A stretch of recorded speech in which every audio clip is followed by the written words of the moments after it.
Got it. Okay. So, hi, everybody. I'm Linda Brubaker. And first thing I'm going to tell you is that I would love to have um, your comments about what my title should be. I call myself a career transitions coach.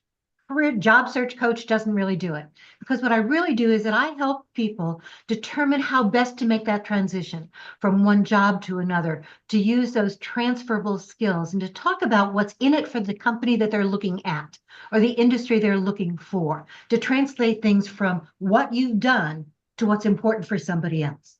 So you all can come up with ideas for me in terms of a new title. I'd love that. But in the meantime, I want to tell you a little bit about me. I come to this work, and actually, this is my 8th year anniversary. Yesterday was my 8th year anniversary of doing this work as a dedicated job search or job transitions coach. I come to this work with over 20 years of experience in HR and recruiting. I've been an internal recruiter. I've been an external recruiter, a headhunter. I've been a hiring manager and an HR business partner. So the information that I bring to this group is based on all of that experience from both sides of the recruiting desk. In the 8 years now that I've been doing this, 907 people that I've worked with have gotten offers. Now, that doesn't mean that you will, but what it means is that the information that you get today, the information you get from these groups, and if you decide to work with me, okay, then that's what you're going to get information that we know is actionable and that will help you move forward. Now, we know you don't really want to be here.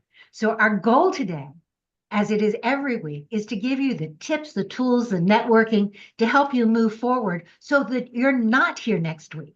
But in the meantime, we're here to help you find that next forever job. Now, I do this as a labor of love. I support it with my coaching business. I'm going to put that information in the chat. And that's the end of my sales pitch for today. In the meantime, it's all about selling you and your skills and how we can help you. So please do put your information in the chat. And I'm going to ask Sue to introduce herself as well. Sue is another coach, and Sue also is here to support you in any way that she can. Thanks, Linda. I love being here, even if all of you don't love being here, and I can understand your perspective. But showing up here is exactly what we want you to do. I'm known as Sue Mentors, but I'm also known as the mentor with pom-poms. I celebrate everything, big wins, small wins, things you don't think are wins. Wins. But today, like every day, when you just show up, if you're showing up for this, even if it's a hard day for you, you have made a win because you're taking control of your professional development. I know life in the job searching world and even the work world, it's not easy right now. Linda and I will try to help give you tips for that. I'll keep my eye on the chat and try to get people to engage. I want to tell you, I've noticed in the last couple months, so many of you are engaging, not just let's connect on LinkedIn, but showing your expertise, making comments about something that a guest speaker, for example, is mentioning. That's an important point. That's how you give value to get value. So thanks again, as always, Linda, for having me. And I look forward to today because I have a special interest in transferable skills too. I'm going to put my information in again. Happy to connect with everyone here. You don't need a message with me. Wonderful. Thank you so much, Sue. I appreciate it. And you're right. You don't need a message to connect with me either. So please share your information in the chat. I'm going to try and monitor it. I will tell you sometimes that I don't always see it. So if you see something that I don't, let me know. Here are the things that I'd like to see in the chat. Not just your LinkedIn URL and make it a clickable link, but tell us what kinds of things you are looking for. Make it short, okay? 2 or 3 titles and an area. Okay, if you have a specific industry or company you're interested in, let us know that too. If you have a question, please put the word question all in caps in the chat so that we can find it. And when we get to that area, we'll ask you to raise your digital hand as well. If you are new to the group, We know you don't want to be here, but we'd like to welcome you. And we're going to try and take time to have at least two of you, maybe three, introduce yourselves very quickly. So put the word new all in caps in the chat so that we can find you as well. In addition, one of the things that we do is we have a private group, and I meant to talk about that before we turned on the recording, but we have a private group, and that private group has become very active in addition to the chat. It's where we share job information. It's where we do some of that connection. It's where we ask for advice. It's where we ask questions. It's where I'm going to post a copy of the chat as well as a summary, and where I'm going to tell you that we're going to put the recording up, and actually it seems to be recording live now. So we're going to do that as well. We always start these sessions with wins. And as Sue mentioned, we celebrate all wins. And a win can be, I had an interview and it didn't go anywhere. Okay. It could be, hey, I just got an offer. It could be, I'm trying something new. I made a new networking connection. It could be whatever you want. But celebrating wins, big and small, is important to all of us. So please, if you have a win that you'd like to celebrate, let's hear what some of those wins are. Raise your digital hand and let's celebrate with you. If you get an interview and you bomb the interview, how's that a win? The fact that you got an interview at all? David, it is a win because you got the interview. It's also a win because you learned something from it. Okay. You made a connection at the company. You got that interview practice going. So yes, that's a win. And if it didn't go well, or if it did go well, make sure that you do send a thank you note afterwards. One of the things that's most effective that people forget about is sending that thank you note after a rejection, if you've actually had a conversation. It keeps you in their radar, tells you what's important to you about that company and that job, gives you something additional that you can then talk about. You can ask for some feedback. Okay. Can you give me some mentoring advice? Not what did I do right or wrong here, but how can I better prepare like a job for this here or elsewhere in the future? And gee, it was really so important to be part of this conversation. I really enjoyed what you were talking about. May I keep in touch with you for future opportunities, and then do so. It keeps you on their radar, so that's not a bad. Yeah, that was just a curiosity question. I haven't actually had any interviews. That's okay. You will. I sure hope so. It's not happening right now. It will. More rejections even today. You know, even a rejection is a win. It means you've still got some of that information out there. Although this time they said they're impressed with my qualifications, but they're moving forward with somebody else. That happens. Just keep plugging. Okay, I see Denise has your hand up. Thanks, Linda. Can you hear me? I'm battling a cold right now. Okay, thank you. So I went to the New York Winter Film Festival a few weeks ago and made some connections with producers and screenwriters, and was very happy and connected and turned those connections into evolving friendships. And I found out about the Real Abilities Film Festival. I had known about it. It's basically a festival that centers around filmmakers with disabilities or the cast with disabilities. And I said, okay, I looked into it. Not only am I going, but I'm going to be volunteering. And I went last night for the first orientation. And it turns out that my budding friendship from the New York Film Festival is also volunteering here. And I met some other people, and it's a great way to network. I'm really looking forward to that. Also, I'm being considered for a board of directors position. I filled out the application. She knows who I am, so my fingers crossed on that. So there is momentum. It's a matter, for me, it's about manifesting and staying in intentional action and just listening to what I hear, listening to the experts. They know, like such as yourself, you know what you're talking about. Well, thank you. And you're right. It's the idea of trying to get yourself out there. And then with you, if you get that board of directors position, for example, or that volunteer role that you're talking about, you can also add those to your LinkedIn profile. You can add Exactly. to other things. Perfect. Thank you. Skills there too, absolutely.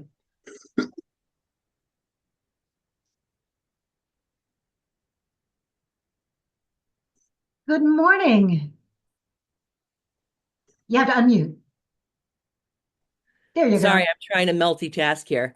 So, a recruiter I had worked with several years ago reached out to me out of the blue and said, "Hey, I might have a new role for you." And I'm like, "Awesome."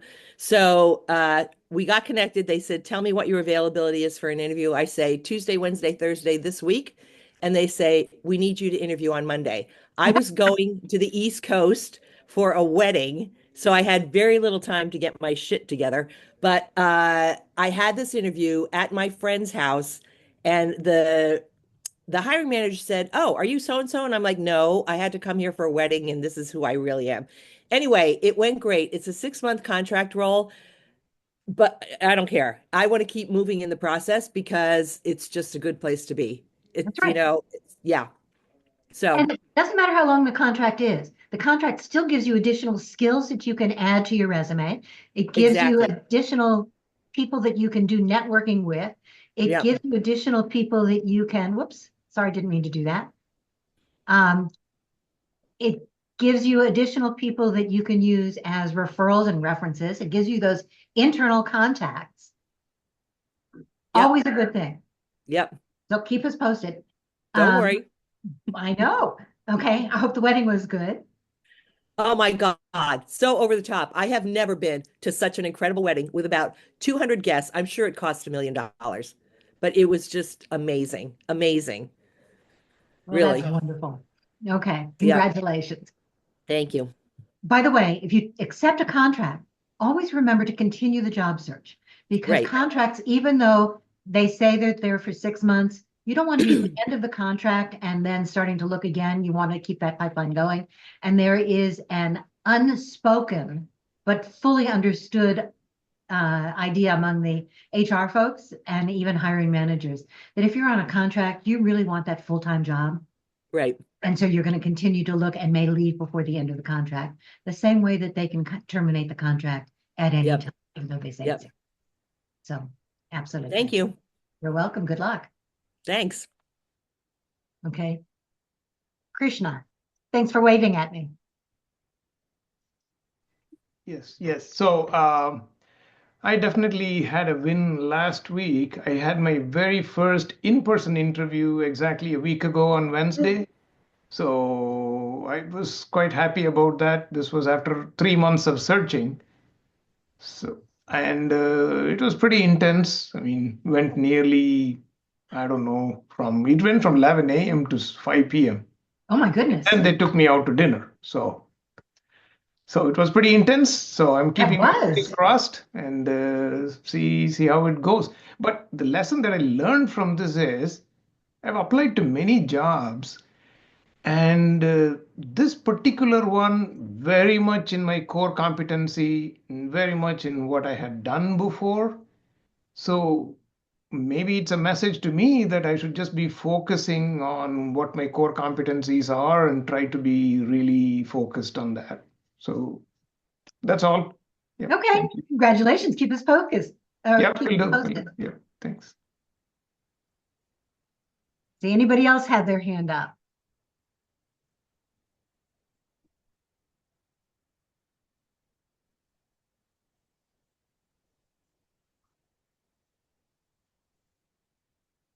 Any other quick wins? All right. Do we have a couple of new people here who'd like to share some information with us? If you're new, please raise your digital hand if you'd like to introduce yourself to the group.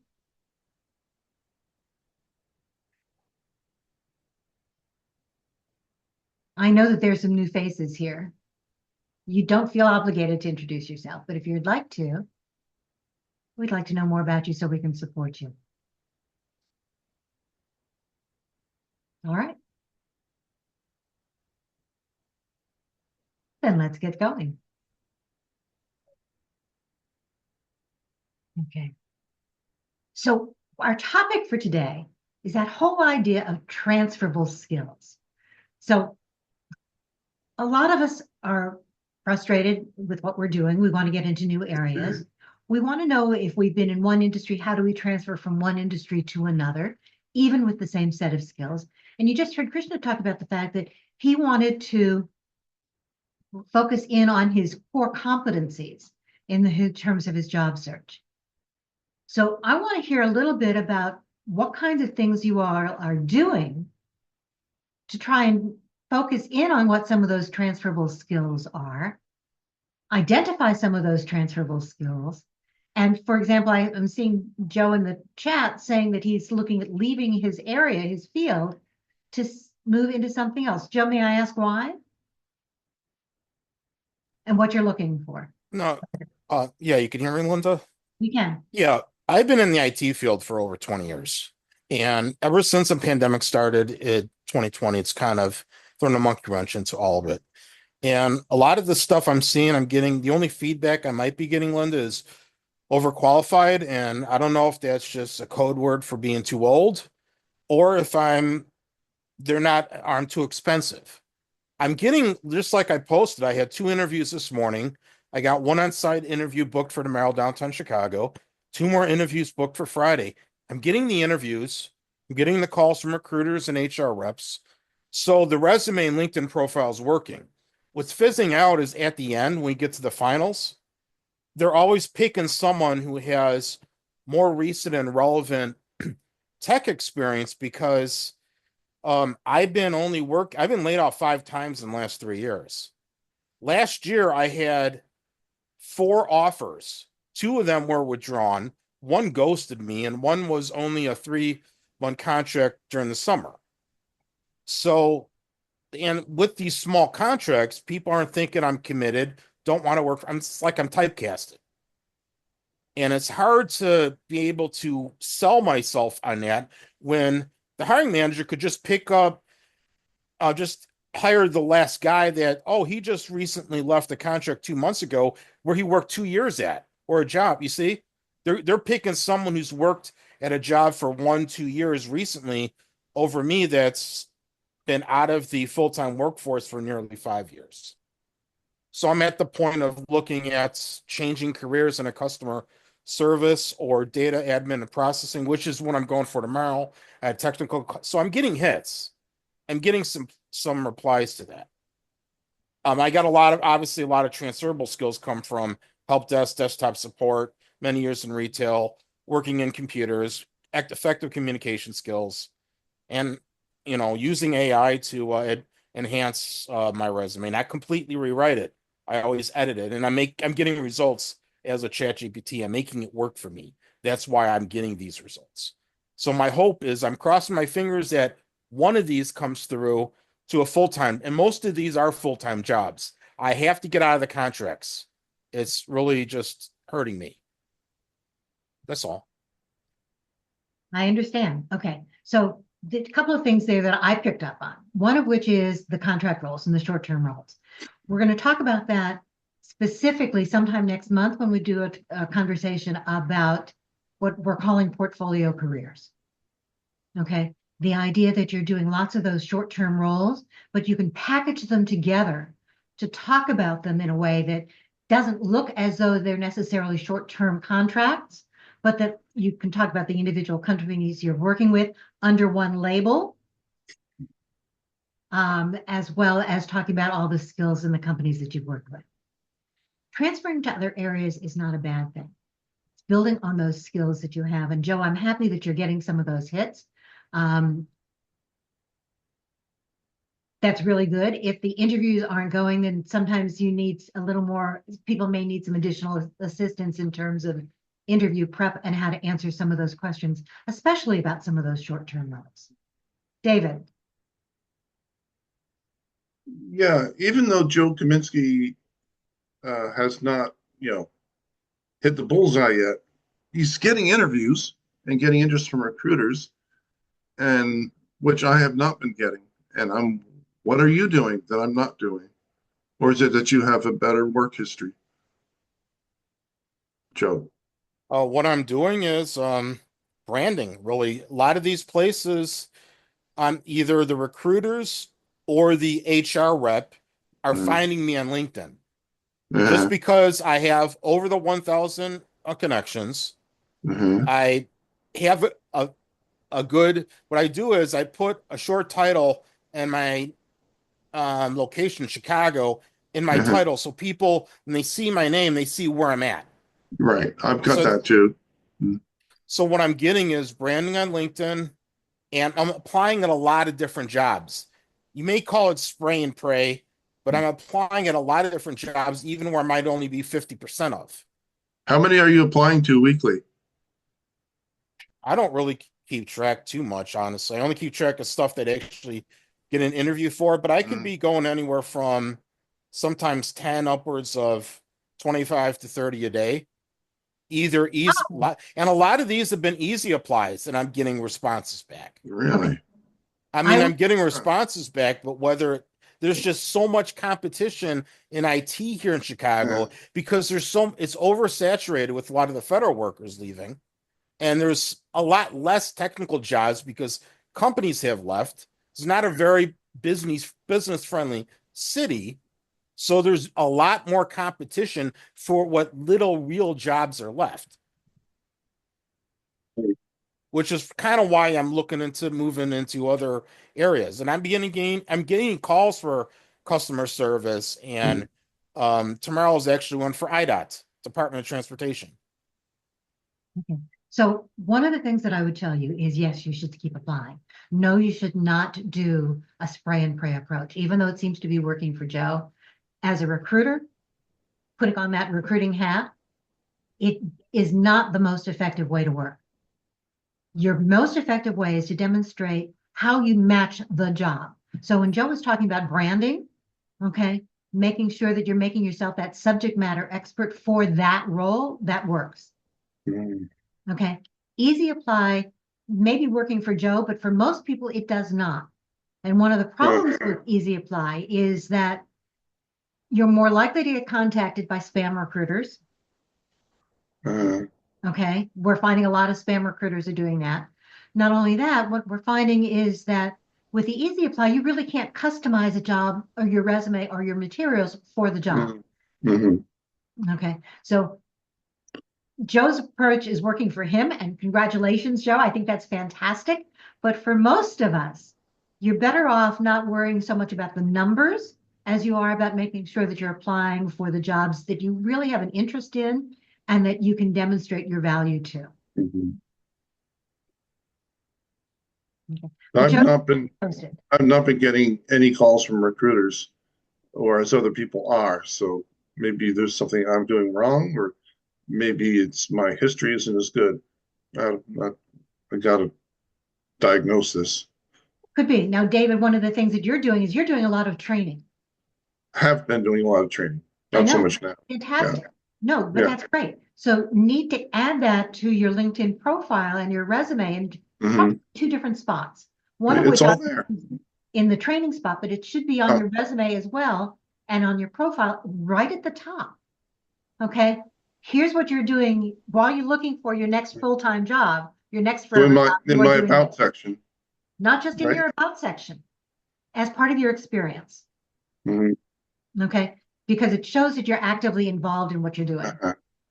Okay. Can you put certificate programs into the experience section? Not certificate I program wouldn't. So, training that you're doing the training to improve your skills or to change your skills. And yeah. yes, then list them there as well as in the training area. Okay. So there's several different places that you can put it. Sue. I actually was going to go back to Joe's comment about the interviews.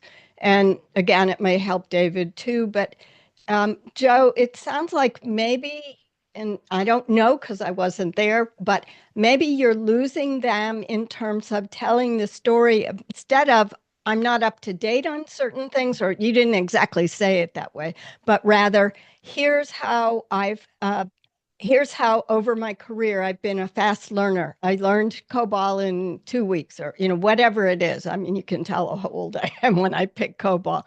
But also don't focus on the skill. I mean, I told Linda, Linda knows I've been back and forth with her for a month on, I need to talk about transferable skills. we use skills sometimes as a shortcut for experience, but what people need to hear is the actual evidence of what you're doing. So when you're taking training, great. Weave it under a present job of improving your experience in X. So rather than focus on saying, I'm taking training. In your stories, Joe, maybe you could weave together something about how you quickly adapted on the fly because you had so much background in X and Y. Again, I don't know where you're losing them because the beauty contest of interviews is horrible, meaning I would never.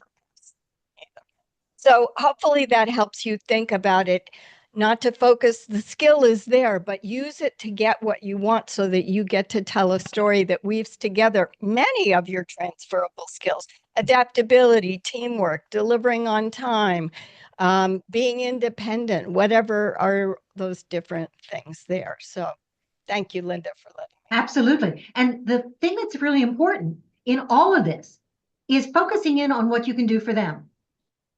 Okay. It's not about what you want.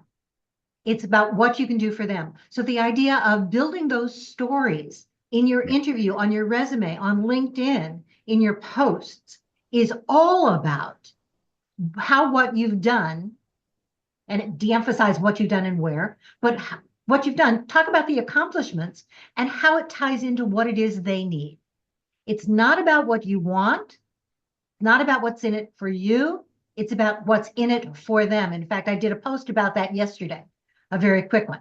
The idea is it needs to be in their terms, especially with so many people on the market and growing every day. What's in it for them, if you make that highlight on your resume, on LinkedIn, and in your interview stories, that's what's going to sell you into the job. Okay. De-emphasize how long you've been out of work. They bring it up, change the narrative. Okay. All you have to do is say, you're right, I've had a lot of short-term positions, but here's how I can build on what I've learned in those for you. All of those are part of my career narrative and what I bring to you. So those are the kinds of things that I would do. Take control where you can. But you're right, interviewing is tough. Okay. I saw a question, let's see.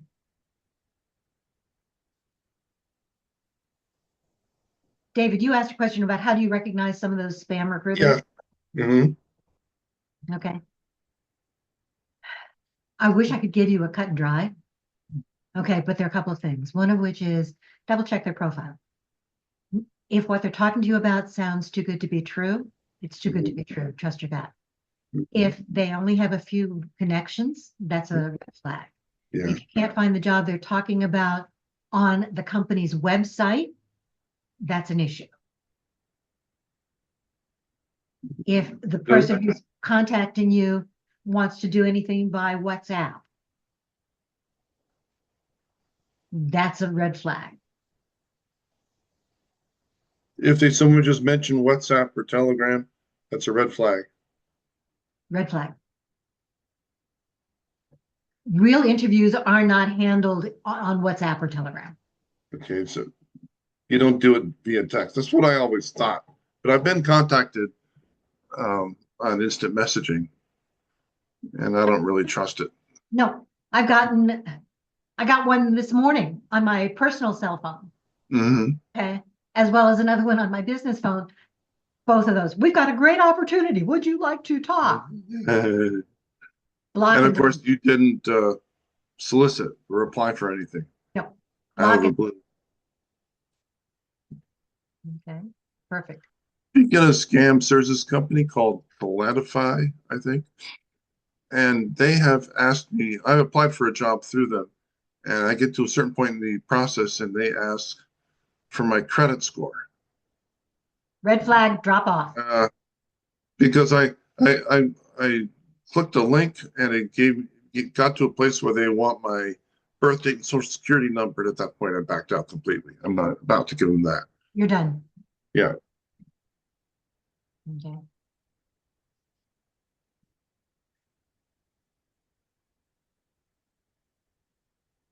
So Sorry, David. What? I'm sorry. I was going to say a legit employer shouldn't care about your credit score, right? Not unless you are in a job where you are actually handling their books, and they're not going to do that until they are ready to make a hire. Okay, it wouldn't happen up front in any case. Okay. Absolutely not. That's good to know. Okay. Thank you. Uh-huh. Nice to see you back, or not nice to see you back. Tell me. Hello. Hello. Just talking about scamming. I got two. I guess they like me. So, and the reason I'm sharing it, because one was interesting. Got the text from Skyrocket Venture, a little bit fishy. You know, there is a job. Do you want some details? I said, sure. And then asked me, are you US citizen? Are you 25 years old? And then says somebody on WhatsApp would call you. So I went to the Skyrocket Ventures, is a legit recruiting company. So I send them an email that somebody from you called somebody called Samantha just contacted me. Is this with you guys? Immediately they got back to me. Actually, then one of them called me and said, "No, we have no such a person." So and we got to get to know actually that recruiter. That was interesting. But so I got that one, and the thing is that, oh, somebody on WhatsApp would call you, and this is about making $200 to $600 per day as a sidekick. You know, something is fishy. So that's one. I got one yesterday from Top Executive Recruiting, and the name of a person, again, legit name, a little bit fishy, not my name at the beginning, no phone, nothing. I went to the LinkedIn. There is actually a person who is a recruiter with that name, but with totally different company. So I sent email back, great, thank you for, and they wanted my resume. Hey, great, thank you for that. Can we have a conversation before I send the resume? Because I want to get to know more about the job. By the way, it was a chief product officer job. Great. Uh, I got like, no, I'm not at the position to be able to talk to you or any client this time. By the way, the fonts and the names didn't match. Okay, can you share me your LinkedIn or company website? And then silence after that. So something this happened before I send my resume, then they send me, which I thought, well, they can access my resume. So sharing my resume is okay, right? So after that, they send me another one back with the link. Oh, our ATS couldn't read your resume. Could you click on this link? And I know that by clicking that things would happen. So anyway, that is my experience the past 5 days with scammers. So you have to be careful. And some of them are really bad. I mean, not having even a fake LinkedIn is insulting, you know. You're absolutely right. And That's what unfortunately, we're finding that there are going to be more and more of those scammers, the fake jobs, the fake recruiters. So be very careful out there. Okay. Yep. Jim, can you turn your camera on? There you go.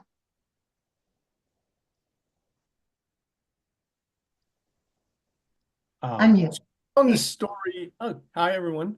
I'm telling this story secondhand, but just as a from a meetup that I went to last week, someone shared their job search experience, and they were actually made a job offer, and it was legit and everything, but the way things happened wasn't so organized or didn't follow the rules. And it apparently was a large healthcare provider where the hiring manager made an offer to the candidate, the person who was describing his situation.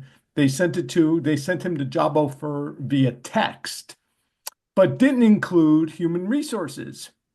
So just be careful when you get to that stage. That was his lesson to us, is be careful when you get to that stage that you get it from the legitimate place, from the legitimate people in the organization, because he lost out that there was some conflict as to what the role really was, the people who were involved at that level that the role was at. Some people were over their heads on that. It was a disaster. So just be careful, as you're moving through the process, that you have the right people doing what they're actually responsible for. Because he really wanted the position, and it just, fell apart because of some internal politics. That happens. Internal politics will happen. And so will the fact that we're seeing some jobs being pulled after the offer has been made. We're also seeing some jobs being pulled, some offers being pulled because the company has decided that rather than doing more layoffs, they're going to try and find positions for internal candidates. So it's bad for those of us who are applying, but feels good that a company's trying to accommodate their own. I never mind that. So trying to see, yes, okay, what other things there are in the chat, but I want to talk about that whole idea of transferable skills. One of the things I'm going to put in the chat is a couple of things. There are some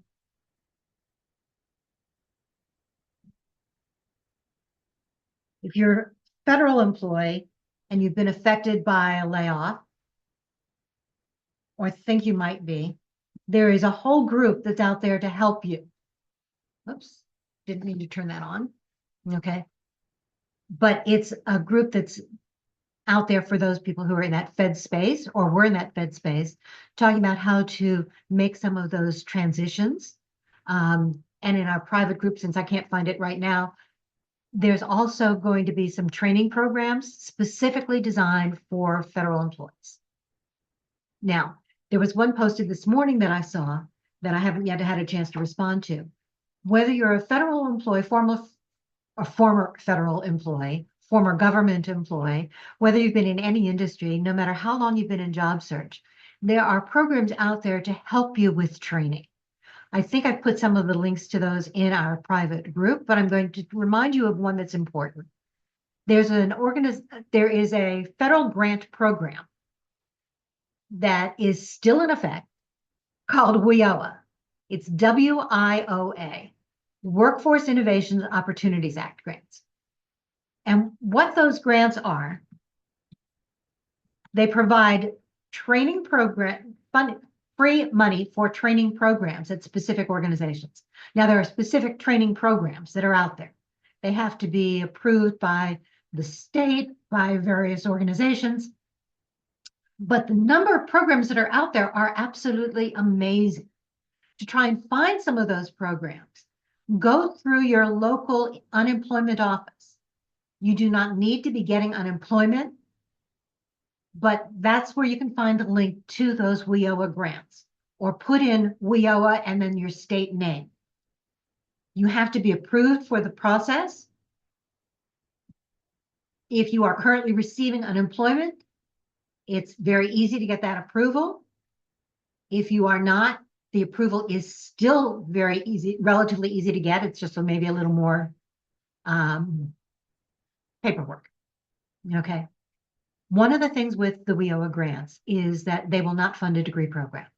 However, they will fund certificate programs. They will fund individual training.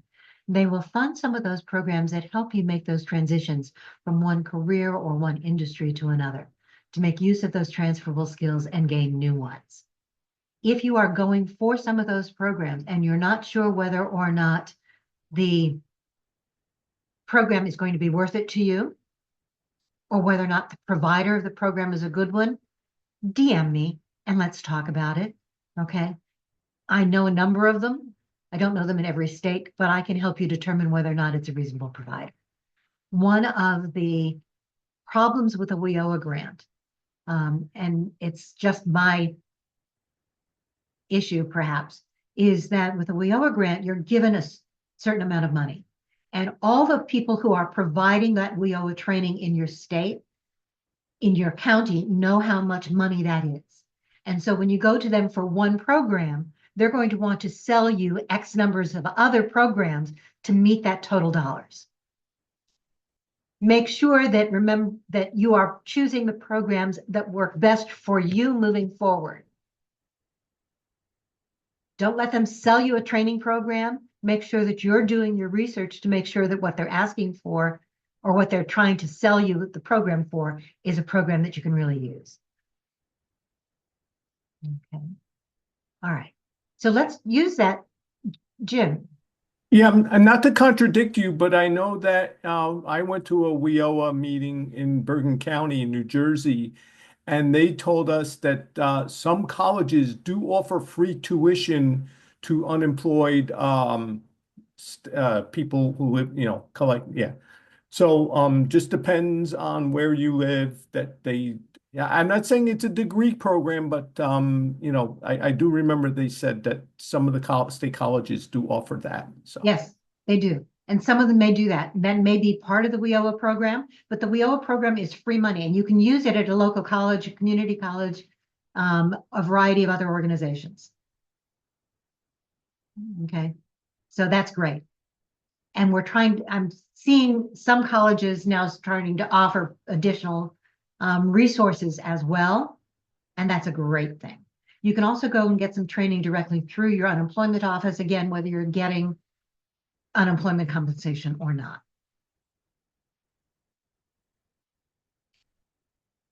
The WIOA grant is not necessarily based on your zip code, Joe.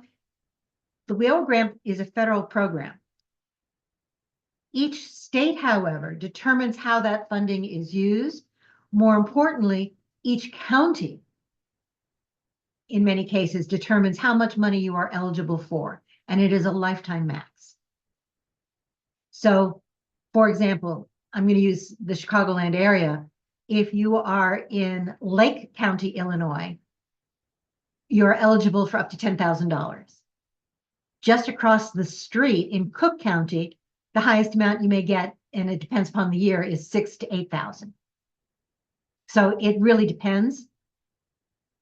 But you need to apply in the area in which you are.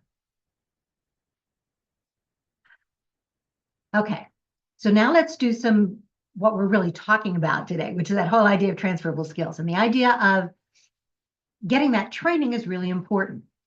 Now, we all know that there are some very important transferable skills that are out there. And I know, Sue, you've been putting together some information about what some of those transferable skills might be. Do you want to share what you've learned? Sure. This is still somewhat preliminary. I told Linda about it this morning because we've been talking about it and I'm putting it out there. But I did a lot of research when it became apparent that I should have been addressing it more directly. We all talk about it. In fact, Linda, when I first met you, you were listening to someone, I think it was on a Brenda Live-a-thon. Anyway, years ago, when someone talked about star stories, you said, we need to do start stories. You've got to make sure you put in your T, transferable skills. So I always associate that with you. When I started a deep dive into it, my Google literature review, I discovered that most of the lists are coming off of what people like to call soft skills. I call them the people skills. You've mentioned some today. David Pryor talked about adaptability in the chat, flexibility, whatever. But as I said a few minutes ago, a skill is evidence of learning, but it's not showing your experience. So don't use it as a shortcut. Linda and I both talk about make sure you're talking so the other side of the convo can hear you. So I am now helping very actively a large group of people, federal government and federal contractors who've been taken out of basically huge rifts because of the decrease in global development funding, research, and evidence. And what has occurred to me in looking at this is there is a lot of assumption that when we talk about transferable skills, and JobScan and Indeed both wrote decent articles on it. They take each one independently. And so I'm envisioning when you say you put them in your cover letters, you're saying, I'm adaptable because, I'm creative because, rather than trying to back it up by starting with your experience and using that to weave together an integrated story. So I am now talking about categories of transferable skills. So big categories such as leadership, such as digital literacy, where you can then map out what kinds of skills and what kind of experience you have them in, so that you can partly get a visual of your experience and what you look like and which skills you've really used a lot where, versus just trying to use them, sprinkle them in. So still early on, that's why I contacted Linda to say, do you have time to review it? Can we chat next week? But I'd love to bring it to this group at some point and see how it lands, because I got pretty good reception from folks last night in terms of a framework and a mapping exercise that gets them farther along on seeing where their conversion is. Thank you. I love that as a mapping exercise, as being able to determine what your skill set is, what kinds of things they're looking for. Now, one of the things we're going to find in terms of those transferable, I want to see what your mug says, Sue. Oh, have a scientific day. I love it. I need to get one of those for my husband. But the idea is that you need to be able to demonstrate how you've used those skills. Hard skills are the ones that are going to get you the interview. Soft skills are the ones that are going to get you the job. So one of the things that's important is you can't, just a listing of soft skills on your resume or on your LinkedIn profile really isn't going to cut it. Think about it as a Boolean search.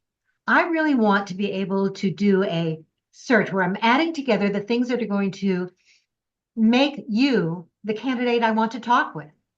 And if everybody's putting in leadership, everybody's putting in communication, that's not going to help me narrow my field. So I'm going to be looking first for those hard skills, but I want you to demonstrate the soft skills like leadership. So in your interview stories, in your resume bullet points, in your LinkedIn bullet points, in your posts, talk about some of those things and how they bring value to the companies for which you're working, the industries that you're targeting. That's what really works. Okay. But it's always that documentation, that demonstration. If you're just listing the skills, whether it's especially the soft skills, you're just doing it, you're not telling me how they really work. You're not showing me. So when we're talking transferable skills, you need to be able to find them in a variety of different ways. Now, let's talk about how you can find what some of those transferable skills are, both for you and for other people, as well as for the jobs. But you also have to be able to highlight them in terms of what you can do with those skills for someone else. Okay, so thanks, Sue. And I'm really looking forward to seeing all the rest of that. Thanks for sharing.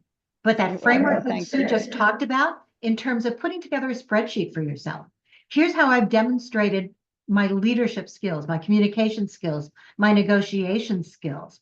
All of those are really important because that's going to give you a framework that you can use to move forward in your interview stories, in your prep, in your resume, in your LinkedIn profile, and your comments.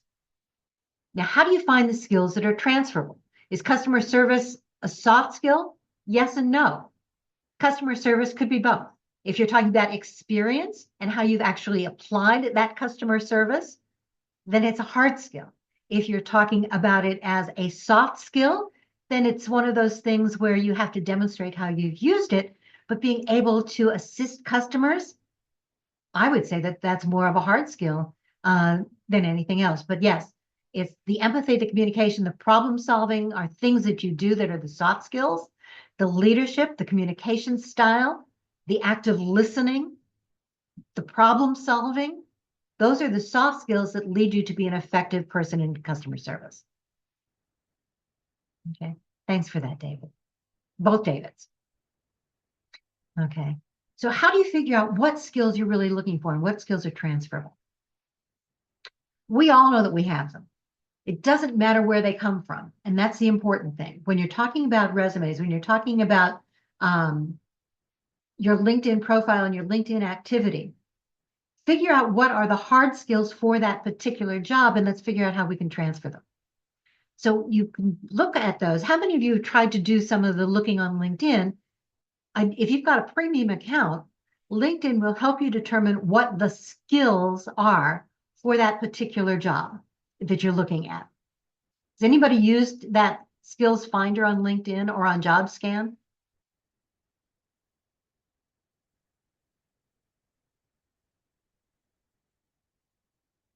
Not seeing any hands raised.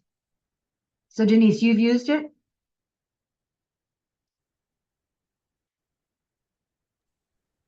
I have. It says, like, I'll say there's something about, is my profile I can't think of the language, but basically, does my profile match the job description? And then it'll go into hard skills and soft skills. Okay. So I one mean, of it the works. Okay. One of the things that's useful for that, and it works to some extent whether you're doing it as premium account or not, is that it tells you additional skills you might add to your resume. Yes. Okay. More importantly, it tells you additional skills that you should add to your LinkedIn profile. You've got the ability to have 100 different skills on that LinkedIn profile. You can add as many of them as you like. Okay. And you want to make sure that in that case, you're adding both hard and soft. But when you're putting them in individual jobs, I would rather see the skills that you're listing in those individual jobs be more of the hard skills. Okay.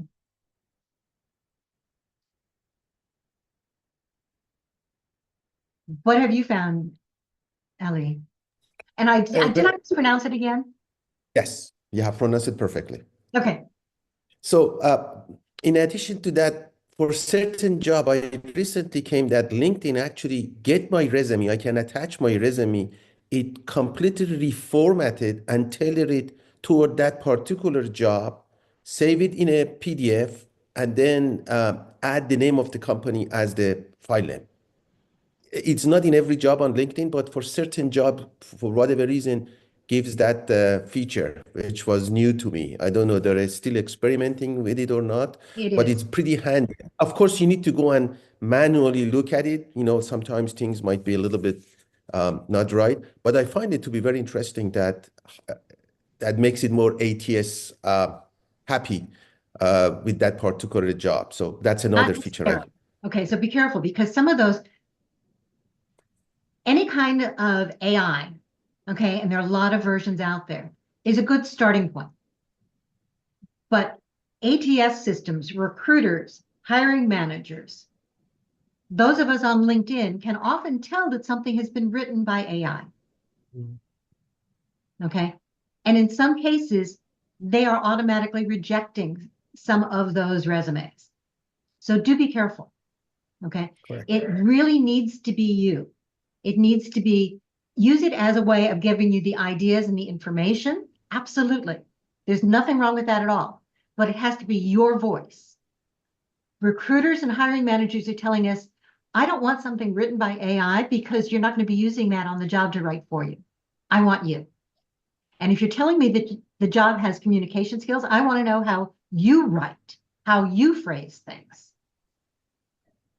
Okay. And I want the person that I see in the interview to have that same style and to be able to talk in the same way as what it is that he or she submitted. Good point. Okay. So starting point, absolutely, but not an end point. Yes. Okay. Laura.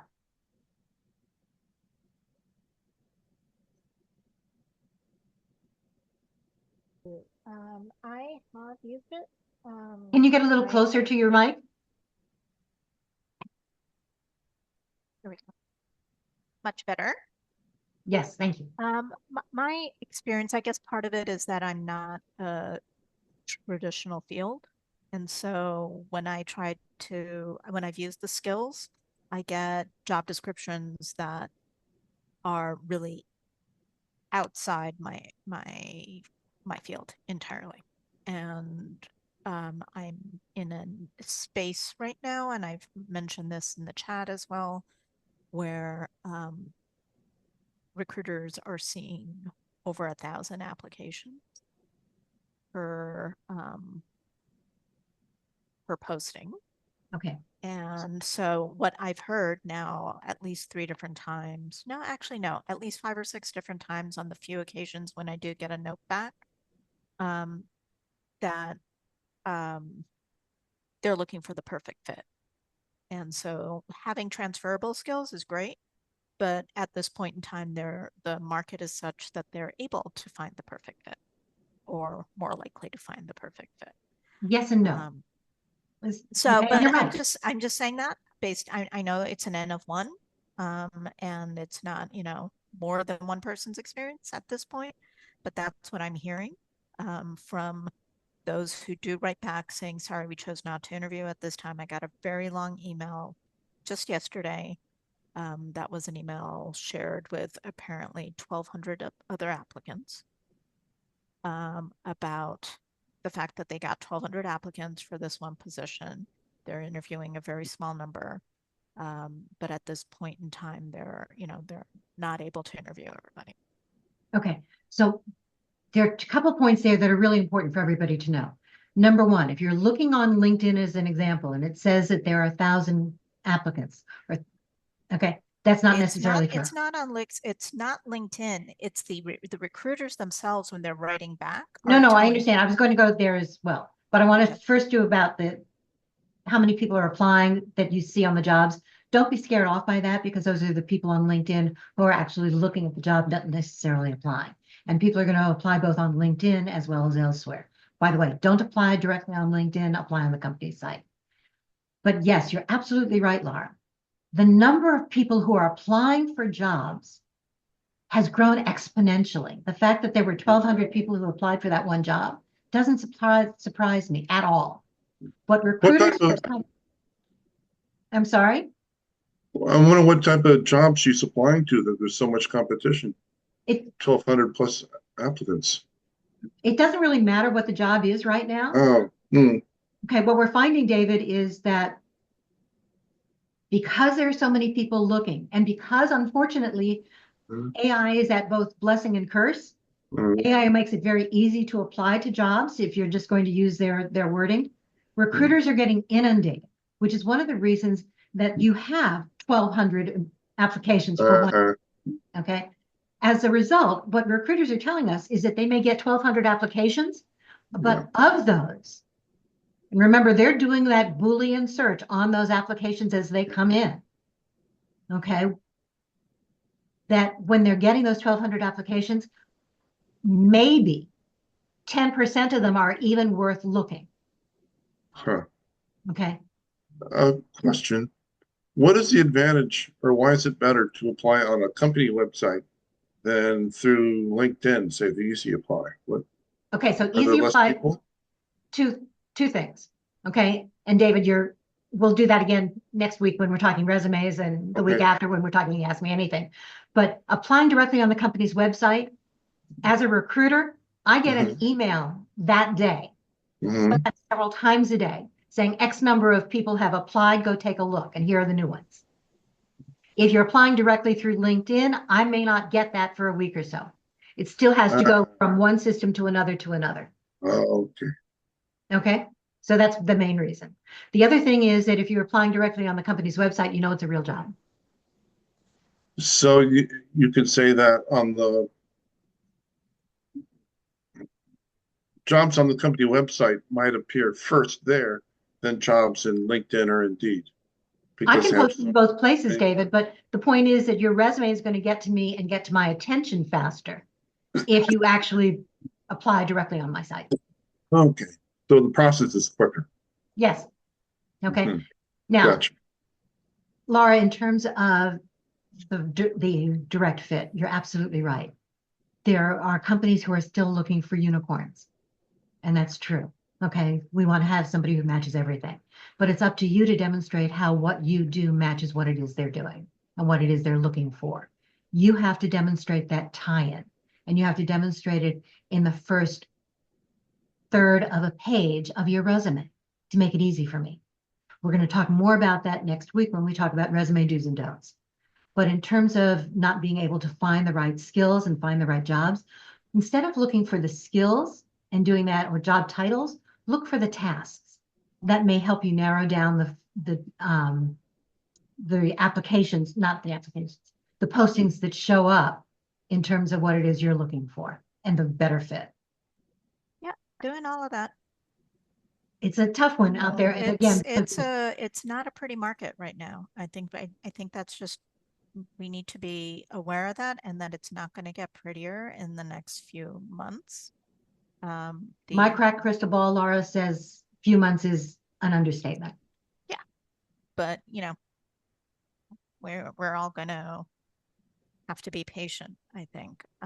We are. And in the meantime, figure out how we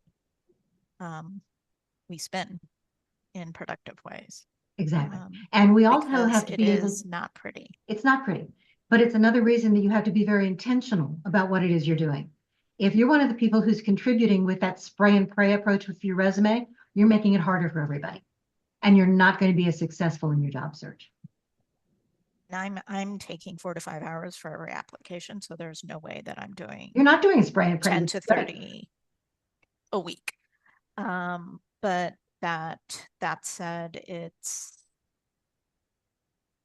figuring out where you're pivoting to when you've got about 30 Yep. years of experience is a different environment. And I think for those of us who are directly affected by the changes that are happening with government funding, it's a very real impact. And those of us who like establish careers in spaces that were focused on social service and the public good are really in a space of having to spin that into a commercial sector that may or may not appreciate those skills.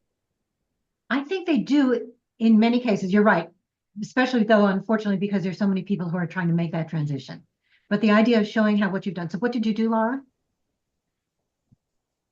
I worked at the intersection of public health, foreign aid, and evidence and research. So those are all four areas that have been completely obliterated right now. I understand that, but that's not what I asked. I didn't ask what your job areas were. I asked what you did. Oh, I did research. I did research translation and evidence translation. I supported implementation of projects. So I hear with project global- management. Yep. And Okay. I can use those, but I don't have a PMP. You don't have to have a PMP in order to use I'm project telling you this, Linda, just also based on what is out there right now for me. And I'm sure that my frustration is coming through to the surface. But as somebody who was working for an implementing partner for USAID, there we go, I've blown it up. Working internationally and then coming back to working at home, which is where I started. I experienced this going to international work from when I was doing domestic work.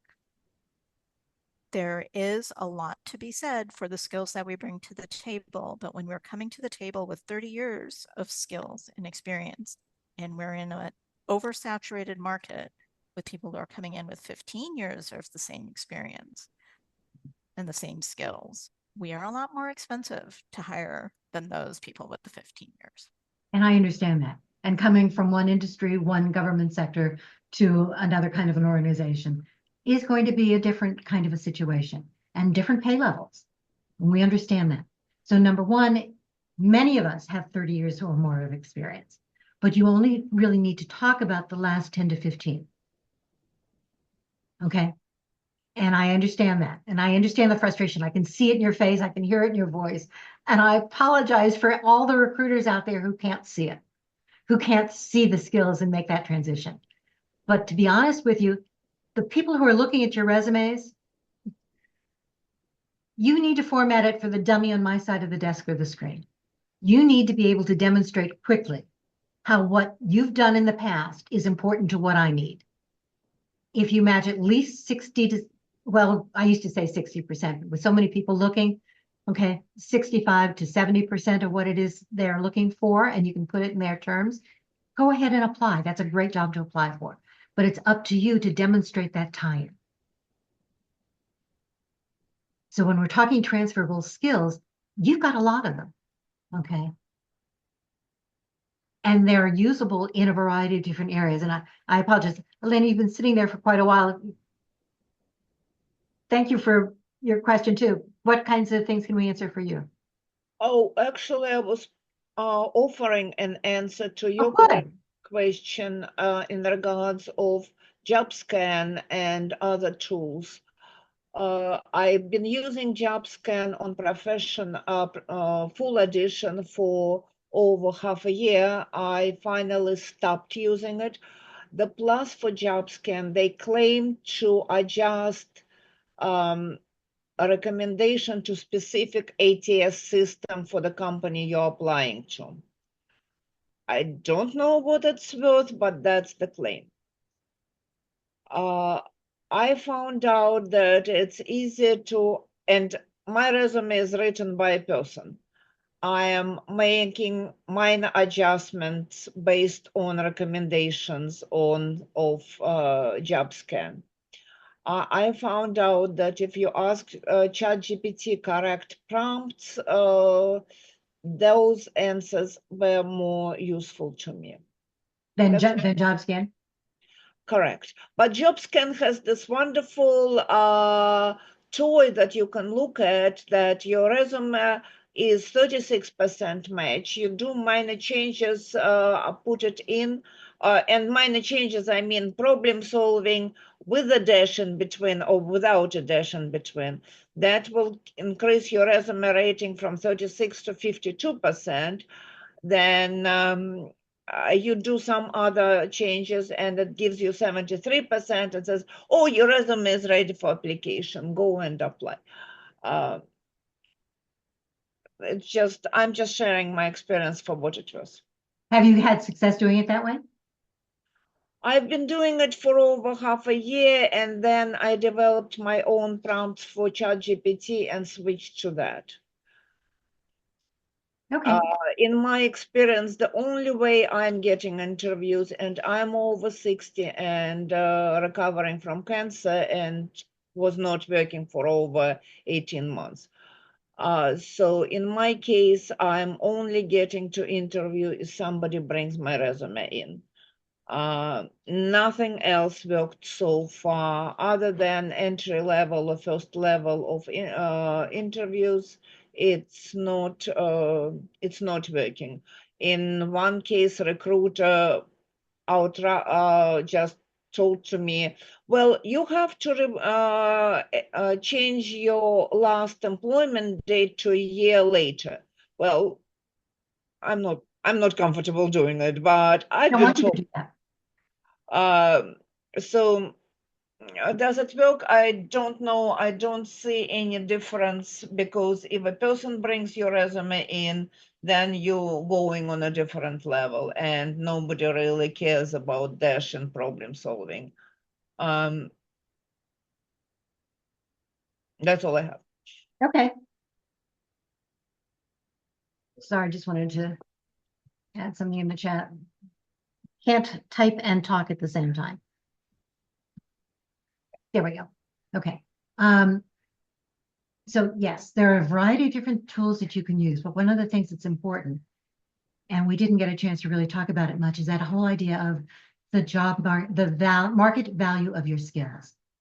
One of the advantages of something like a JobScan or a ChatGPT prompt, but primarily JobScan, or even LinkedIn looking at your resume, is to talk about what those Boolean search terms might be in terms of how I'm going to be looking at your resume, how I'm going to be looking at your profile.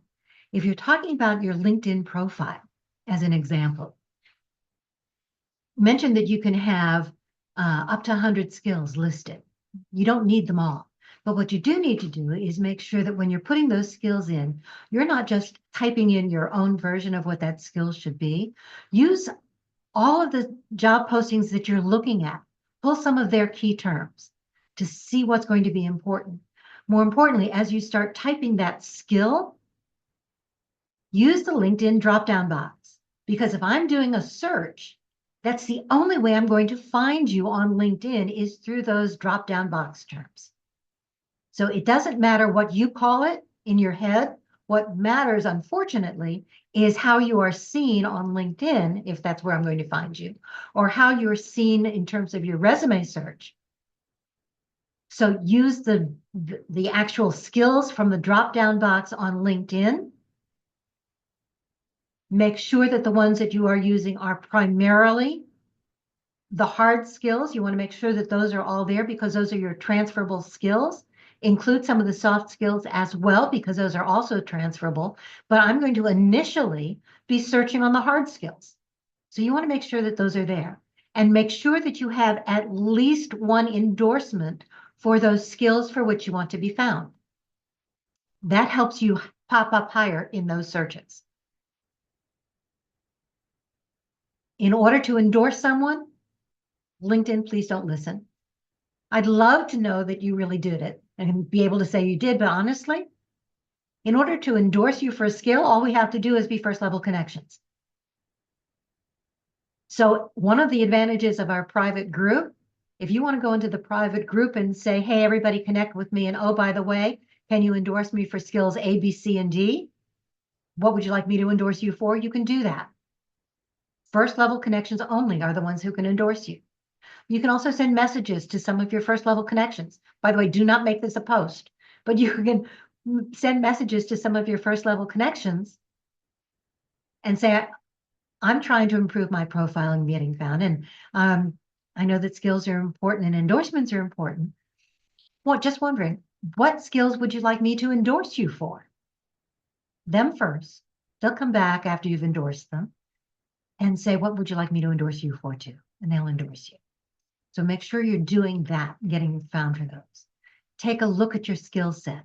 If there are things that are on there that you no longer want to do, take them off.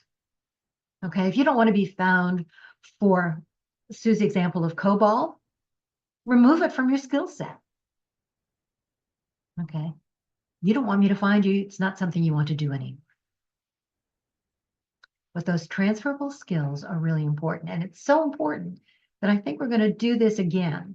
Okay, we'll talk about it more when we're talking about resumes next week.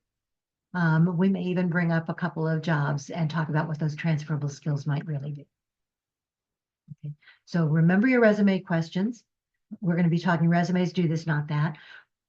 I also want to include the fact that we do have the private group.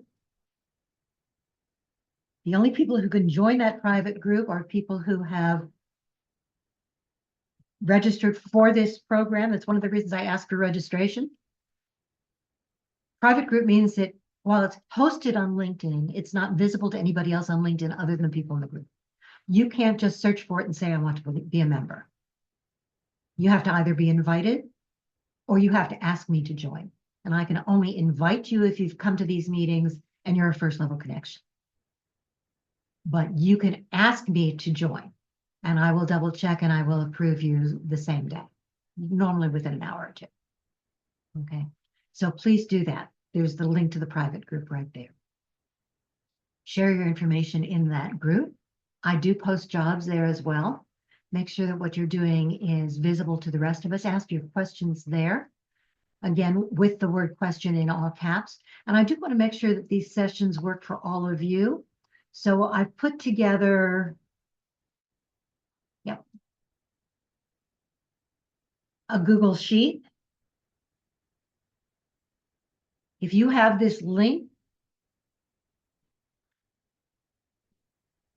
you have the permission to not only view it, but to add your topics or your speakers. This program works best when we do it for you, when your topics or your speakers are the ones that are really important to you. So please make sure that you're adding that kind of information into the chat, into the Google Doc. You can also put it in the private group, just put it in all caps. Topic, put it on in all caps. Question, okay, put it in all caps. Support, whatever it is you need, do that. And you can always connect with me and DM me, and I'm happy to respond to you there as well, or send me an email. Always happy to have a quick chat with people. Here's my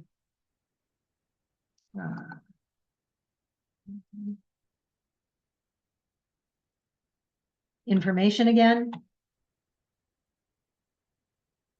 You're absolutely right, David. Nothing about this process is 100%. And everybody you talk with is going to give you different information and advice, but I can tell you that what we're talking about is some of the things that really work. So trying to just share it all.